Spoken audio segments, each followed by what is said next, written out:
আসসালামু আলাইকুম ভিউয়ার্স, কেমন আছেন সবাই? চলে আসলাম নতুন আরেকটি ভিডিও নিয়ে। তো আজকের ভিডিওটা হলো লেকার পলিশ গোল্ডেন কালার করার পদ্ধতি নিয়ে। তো ভিডিওটা সবাই শেষ পর্যন্ত দেখবেন। তো প্রথমে যে জিনিসটা করতে হবে, 120 নতুন পেপার দিয়ে ভালো করে নকশাগুলো ক্লিয়ার করে ঘষাতে হবে। তো ঘষাঘষি করার পর ক্লিয়ার সিলার মারার জন্য ক্লিয়ার সিলারটা মিক্স করবেন।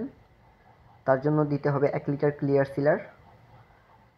এই যে 1 লিটার ক্লিয়ার সিলার নেবেন, এরকম একটা পাত্র নিয়ে নেবেন ক্লিয়ার সিলারটা মিক্স করার জন্য। হয়তোবা 5 লিটারের বোতল নিতে পারেন যদি এরকম ডিব্বা না থাকে। তারপর দিয়ে দিবেন 1 লিটার 446 থিনার, তার সাথে দিয়ে দিবেন হার্ডনার হাফ লিটার। তো সব কিছু ঠিকঠাক মতো দেওয়ার পর ভালো করে মিক্স করে নেবেন নাড়াচাড়া দিয়ে। আর আপনি যদি আমার চ্যানেলের নতুন দর্শক হয়ে থাকেন, অবশ্যই আমার চ্যানেলটিকে সাবস্ক্রাইব করে পাশে থাকা বেল আইকনটি প্রেস করে দিবেন। তো ক্লিয়ার সিলার মিক্স হওয়ার পর ক্লিয়ার সিলারটা মারবেন। আর মারার সময় প্রথমে ক্লিয়ার সিলারটাকে সুতিতে না দিয়ে ছেঁকে নেবেন যেন ময়লা না থাকে। যদিও ক্লিয়ার সিলারের ভিতরে ময়লা থাকে, সেটা যেন গানের ভিতরে না যায়, তার জন্য সুতিতে না দিয়ে ছেঁকে নেবেন। ছেঁকে নেওয়ার পর এভাবে ভালো করে নকশার মধ্যে সাইডে ক্লিয়ার সিলারটা ভালো করে মারতে হবে। ক্লিয়ার সিলারটা যদি ভালো করে মারেন, সেই ক্ষেত্রে অনেক দিক দিয়ে আপনাদের ভালো হবে। মালের মধ্যে পাঙ্গাসটা পড়বে না। যে কোনো ফার্নিচার হোক, ভালো করে ক্লিয়ার সিলারটা মারলে পাঙ্গাস পড়বে না, কালারটা লাস্টিং করবে বেশি। তার জন্য ক্লিয়ার সিলারটা ভালো করে 2 টান মারতে হবে, নকশার মধ্যে ভালো করে মারতে হবে। তো ক্লিয়ার সিলার মারার পর ক্লিয়ার সিলারটা শুকানোর জন্য 2 থেকে 2.5 ঘন্টা সময় দিবেন। শুকিয়ে গেলে 240 নতুন পেপার দিয়ে ভালো করে ঘষে নেবেন। নকশা, সাইড, প্লেন সব কিছু ভালো করে ঘষাতে হবে। আর অবশ্যই শুকানোর জন্য 2 থেকে 2.5 ঘন্টা সময় দিতে হবে। তো সময় দেওয়ার পর ভালো করে ঘষে নেবেন। ঘষানোর পর ব্রাউন সিলার মারার জন্য ব্রাউন সিলারটা মিক্স করতে হবে। তার জন্য নেবেন 1 লিটার ব্রাউন সিলার। আগে যেভাবে ক্লিয়ার সিলারটা মিক্স করছেন ঠিক একইভাবে 1 লিটার ব্রাউন সিলার, তার সাথে হাফ লিটার হার্ডনার। এই যে দেখেন হার্ডনার দেওয়া হচ্ছে। আর আজকের ভিডিওটা আপনাদের কাছে কীরকম লাগতেছে সেটা অবশ্যই কমেন্টে জানাবেন। তো হার্ডনারটা দেওয়ার পর 1 লিটার 446 থিনার দিয়ে দিবেন। আপনারা চাইলে এনসি বা পিউ থিনার ইউজ করতে পারেন শুধু ক্লিয়ার সিলার আর ব্রাউন সিলারের ক্ষেত্রে। তো সব কিছু দেওয়ার পর ভালো করে মিক্স করে নেবেন। মিক্স করার পর আবারও সুতিতে না দিয়ে ব্রাউন সিলারটাকে ছেঁকে তারপর ব্রাউন সিলারটা মারবেন। কেননা যদিও ময়লা থেকে থাকে তাহলে গানের ভিতরে যাবে না। আর গানের ভিতরে যদি ময়লাটা চলে যায় সেক্ষেত্রে গান জাম হয়ে যাবে, আপনি ব্রাউন সিলারটা মারতে পারবেন না কিংবা কালারটাও মারতে পারবেন না। তো তার জন্য সুতিতে না দিয়ে ভালো করে ছেঁকে নিতে হবে। তো সব কিছু ঠিকঠাক মতো নেওয়ার পর ভালো করে আপনারা ব্রাউন সিলার মারবেন। আর ব্রাউন সিলারটা 2 টান করে মারতে হবে যেন ভালোভাবে পড়ে। কারণ ব্রাউন সিলার মারার পরেই কিন্তু আপনারা কালার ফিনিশিংটা করতে পারবেন, যে কোনো ধরনের কালার ফিনিশিংটা করতে পারবেন, সেটা হোক গোল্ডেন কিংবা তেঁতুল বিচি কালার কিংবা অন্যান্য লাইট কালার করতে পারবেন। তো তার জন্য ব্রাউন সিলারটাকে একটু ভালোভাবে মারতে হবে। আর ভিডিওটা যদি আপনাদের কাছে ভালো লেগে থাকে অবশ্যই লাইক, কমেন্ট, শেয়ার করবেন। আর অবশ্যই কমেন্টে জানাবেন আমার কাজগুলো দেখে আপনাদের কী পরিমাণ হেল্প হয় আর আপনারা কী পরিমাণ শিখতে পারেন। আমার এই ভিডিওগুলো দেখে কাজটা কী পরিমাণ শিখতে পারেন সেটা অবশ্যই কমেন্টে জানাবেন। আর বেশি বেশি করে ভিডিওটা শেয়ার করে দিবেন, হয়তো আপনার একটা শেয়ারে আরও 10 জন দেখে শিখতে পারবে। তো ব্রাউন সিলারটা আপনারা একটু ভালো করে মারবেন, কেননা ব্রাউন সিলার যদি ভালো করে না মারা হয় তাহলে ঘষানোর পর ছুলে যেতে পারে। তারপর আপনাদেরকে আবার মারতে হবে, তার জন্য প্রথমেই ভালো করে মারবেন। তো ব্রাউন সিলার মারার পর 3 ঘন্টা সময় দিবেন শুকানোর জন্য। শুকিয়ে গেলে 240 পুরাতন পেপার দিয়ে ভালো করে ঘষে নেবেন। নকশা, প্লেন, এভরিথিং সব কিছু ঘষাতে হবে। ভালো করে যদি না ঘষান, নকশার মধ্যে যদি চুষ থাকে সেক্ষেত্রে দেখা যাবে কালার ফিনিশিং করার পর চুষগুলা বেসে যাবে আর ফার্নিচারটাকে দেখতে বিশ্রী দেখা যাবে, সুন্দর দেখাবে না। তার জন্য ভালো করে ঘষতে হবে। প্লেনটাকেও ভালোভাবে ঘষাতে হবে। অনেক সময় দেখা যায় প্লেনের মধ্যে বালু পড়ে যায় কিংবা বিভিন্ন ধরনের ময়লা পড়ে যায়, ওইটা থেকে যায়।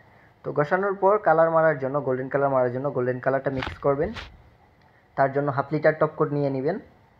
আর এই গোল্ডেন কালারটা মিক্স করার জন্য পাত্র কিংবা এরকম 5 লিটারের একটা বোতল নিয়ে নেবেন, যেটার মধ্যে আপনাদের গুলতে সুবিধা হবে।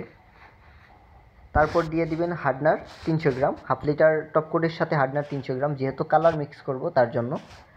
আর অবশ্যই 446 কিংবা পিউ থিনারটা একটু বেশি দিতে হবে পরিমাণে। হাফ লিটারের সাথে 700 গ্রাম পিউ থিনার দিবেন কিংবা 446 থিনার পিউ যেটাকে বলে সেটা 700 গ্রাম দিবেন।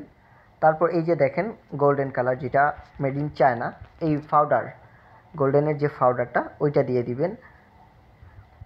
অনেকে আছে লিকুইড কালার ইউজ করে, যেটাকে ডুকুর কালার বলা হয়। এটা দিয়ে করলে ভালো হয়, সেটা হলো ডুকুর কালার। আপনারা যারা নর্মাল লো কোয়ালিটির কাজ করেন, আমার মতো একেবারে নর্মাল না, মিডিয়াম আর কি, মিডিয়াম কোয়ালিটির কাজ করেন, তারা এই পাউডারটা ইউজ করতে পারেন। সেটা অনেক ভালো পাউডার এটা। সেক্ষেত্রে আপনাদের কস্টিংটাও কমে যাবে আর কালার ফিনিশিংটাও ভালো আসবে, তেমন বিশ্রী দেখা যাবে না। ডুকুর কালার আর লেকারের কালারের মধ্যে কিন্তু অনেকটা বেশ কম আছে। আর ভুলেও এইভাবে কালারটা দিবেন না, কারণ এভাবে কালারটা দিলে অনেক সময় দেখা যায় সব কালারটা পড়ে যায়। তার জন্য একটা পাত্র নিয়ে নেবেন, যেটার মধ্যে আপনারা এই পাউডারটাকে ঢেলে দিবেন। আপনাদের যতটুকু প্রয়োজন ততটুকু প্রথমে ঢেলে দিবেন, তারপর এরকম একটা কার্ডের সাহায্যে কালারটা দিয়ে দিবেন। যদি বোতলের মধ্যে মিক্স করেন তাহলে এরকম কার্ডের সাহায্যে দিবেন, আর যদি ড্রামের মধ্যে মিক্স করেন তাহলে পুরোটা এমনিটি ঢেলে দিতে পারেন, কোনো প্রবলেম হবে না। পাউডারটা ঠিকঠাক মতো দেওয়ার পর ভালো করে নাড়াচাড়া দিয়ে মিক্স করতে হবে, যেন মিক্স হয়ে যায় টপকোটের সাথে। তারপর এরকম একটা কালার চলে আসবে গোল্ডেনের। তো গোল্ডেনের কালার চলে আসার পর আপনারা অবশ্যই গোল্ডেন কালারটা ছেঁকে মারবেন। আমি কিন্তু প্রথমেই ছেঁকে নিয়েছি, তো আপনারা কিন্তু সুতি তেনা দিয়ে ছেঁকে নেবেন প্রথমে, কিংবা গানের মধ্যে তেনাটা দিয়ে কালারটাকে ছেঁকে নেবেন। তারপর হাওয়াটা কম কম করে মিডিয়াম রেখে আর কি আপনারা ভালো করে কালার ফিনিশিংটা করবেন। আর অবশ্যই কালার ফিনিশিং করার আগে গানের পানি বলতে মেশিনের পানি যেগুলো আছে এগুলাটা আগে বের করে নেবেন, যেন কালার ফিনিশিং করার সময় মেশিনের পানিটা যেন গান দিয়ে না আসে। তার জন্য অবশ্যই আপনারা আগে এই জিনিসটা চেক করে নেবেন, তারপর কালার ফিনিশিংটা করবেন। এই যে দেখেন আমি গোল্ডেন কালার করতেছি, দেখতে কতটা সুন্দর দেখা যাচ্ছে। আপনারা চাইলে এরকমভাবে কালারটা করতে পারেন। তো তার জন্য আপনাদেরকে এই জিনিসগুলা মানতে হবে। প্রথমে ভালো করে সুতি টানা দিয়ে পরিষ্কার করে নিতে হবে, যেই ফার্নিচারের মধ্যেই মারেন না কেন ওইটাকে ভালো করে পরিষ্কার করে নিতে হবে, গানের পানিটা ছেড়ে দিতে হবে। আর অবশ্যই টপকোটটা কিংবা আপনার গোল্ডেন কালারটাকে আপনারা সুতি টানা দিয়ে ছেঁকে নিতে পারেন, কিংবা মার্কিন কাপড় দিয়ে ছেঁকে নিতে পারেন। তো সে ভালোভাবে ছেঁকে নেওয়ার ক্ষেত্রে কিন্তু আপনাদের যে ময়লা আবর্জনাগুলো আছে কালারের মধ্যে অনেক সময় থেকে যায়, ওইটা আর গানের ভিতরে যাবে না, আর আপনারা কালার ফিনিশিংটা ভালোভাবে করতে পারবেন, দেখতেও সুন্দর দেখা যাবে।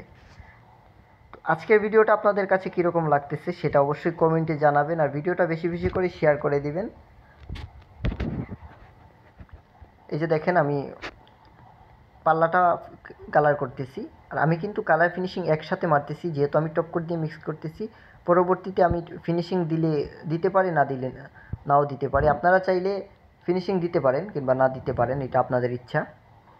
তো আমি বলবো ফিনিশিংটা দেওয়া ভালো, গ্লেজটা ভালো আসে। পরবর্তীতে আপনারা সাদা টপকোট মেরে দিবেন, গ্লেজটা ভালো আসবে। গোল্ডেন কালার মারার পর আবার সাদা টপকোট মারলে গ্লেজটা ভালো আসে, তার জন্য আপনারা সাদা টপকোটটা গোল্ডেন কালার মারার পর মারবেন। আর অবশ্যই গোল্ডেন কালারটা শুকানোর জন্য ম্যাক্সিমাম 5 ঘন্টা সময় দিবেন। তো কালার ফিনিশিং করার পর এরকম থাকবে। তো দেখা হবে নতুন আরেকটা ভিডিওতে। আল্লাহ।